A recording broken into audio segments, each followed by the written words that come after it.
Can you hide your followers and following on Instagram without private your account? Or just hiding it from your friends? After I did my research, I have to be honest, you can't hide Instagram followers and followings without keeping your Instagram account private. I'm sure some of you will definitely leave this video after hearing it.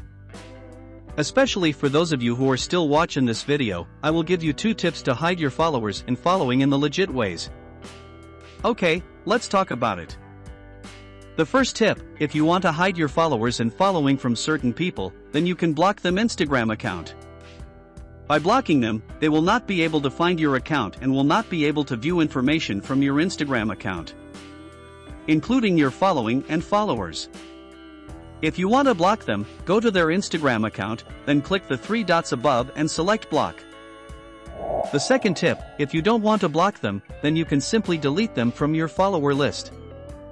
Then change your Instagram account to a private account. If you do this, they can still find your account, but they won't be able to see your posts, stories, followers, and followings. If you want to keep your account private, click the hamburger menu icon on your profile, then select the settings menu, then select privacy and activate the account privacy toggle. For those of you who are still watching this video until now, I thank you. And I would really appreciate it if you hit the like and subscribe button. For the last, don't forget to check out my next video.